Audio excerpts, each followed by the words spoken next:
ஹசார்ட்னு ஒரு வேர்டு கேள்விப்பட்டிருப்போம். Hazard means dangerous. அதேமாதிரி ஹப்பாசட்னு ஒரு வேர்டு இருக்குது.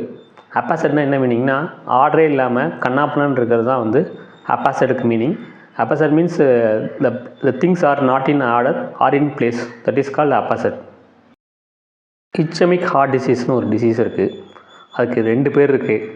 அது ஒன்று வந்து கொரோனரி ஹார்ட் டிசீஸ், இன்னொரு பேர் கொரோனரி ஆர்ட்ரி டிசீஸ். ஸோ இந்த டிசீஸில் என்ன பிரச்சனைன்னு சொன்னால், ஹார்ட்டுக்கு பம்ப் பண்ணுற ஆர்ட்ரிஸ் இருக்குல்ல, ஸோ அதில் வந்து பிளட் சப்ளைவே இருக்காது. ஸோ அதனால் வரதான் இந்த disease. Arteries which supply blood to heart becomes very thin and narrow. அதனால் என்ன ஆகும்னு சொன்னால் பிளட் சப்ளை வந்து ஹார்ட்டுக்கே வராது.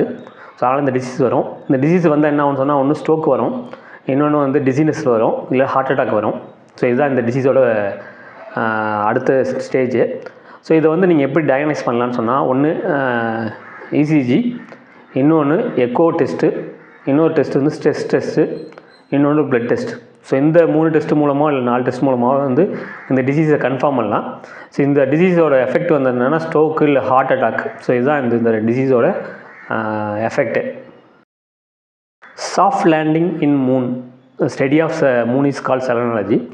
சாஃப்ட் லேண்டிங் மூணு வந்து இது வரைக்கும் மொத்தமே வந்து 5 கண்ட்ரி தான் வந்து அச்சீவ் பண்ணியிருக்கு ஆஸ் ஆஃப் ஜூன் 2025. அதில் வந்து பார்த்திங்கன்னா ரஷ்யா, அதாவது ஃபார்மர் நேம் வந்து யூஎஸ்எஸ்ஆர், அதுக்கப்புறம் யூஎஸ், அதுக்கப்புறம் சைனா, அதுக்கப்புறம் இந்தியா அண்ட் ஜப்பான். ஸோ இந்த 5 நேஷன் மட்டும்தான் சேட்டலைட்டை லான்ச் பண்ணி, ராக்கெட்டை லான்ச் பண்ணி அங்கே ஒரு லேண்டு, அதாவது சாஃப்ட் லேண்ட் பண்ணியிருக்காங்க. That is called soft landing. Soft landing is achieved by only 5 nations across the world. டிசீஸ்லேயே பார்த்திங்கன்னா நிறைய டிசீஸ் இருக்குது.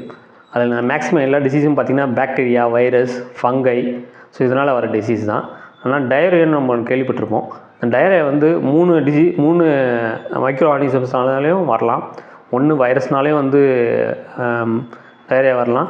அதுக்கப்புறம் வந்து பார்த்திங்கன்னா பாக்டீரியானாலும் வந்து டயரியா வரலாம். அதுக்கப்புறம் பார்த்திங்கன்னா அமீபானாலையும் டயரியா வரலாம். Diarrhoea is caused by multiple micro organisms. Football tournament நிறையா இருக்குது இந்தியாவில். அதில் வந்து ரொம்பவே ஓல்டஸ்ட் டோர்னமெண்ட்டு பார்த்திங்கன்னா டுரண்ட் ஃபுட்பால் டோர்னமெண்ட். அதுதான் வந்து ஏஷியாவிலேயும் oldest. 3rd oldest in world is Durand football tournament. India's oldest as well as Asia's oldest.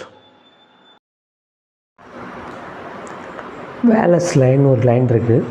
இந்த லைன் பார்த்திங்கன்னா இமேஜினரி லைன். இந்த வேலஸ் லைனை கண்டுபிடிச்ச ஒரு வேலஸ் தான் இன் 1859. இந்த வேலஸ் லைன் வந்து எதை பற்றி சொல்கிறதுன்னா, குறிப்பாக ஏஷியாவிலையும் ஆஸ்திரேலியாவிலையும் உள்ள ஆர்கனிசம் வந்து பார்த்திங்கன்னா ஒரு பர்டிகுலர் பாயிண்ட்டுக்கு அப்புறம் என்டையராகவே டிஃப்ரெண்ட்டாக வேரி ஆகிருக்கும். இந்த இமேஜினரி லைன் பார்த்திங்கன்னா போர்னியோ லைன், போர்னியோ நாட்டு இருக்குல்ல, அந்த நோட்டுக்கு பக்கத்துலேயே உள்ள ஒரு லைன் அது. It is a imaginary line which separates biographical distinction between Asia and Australia is called Wallace line.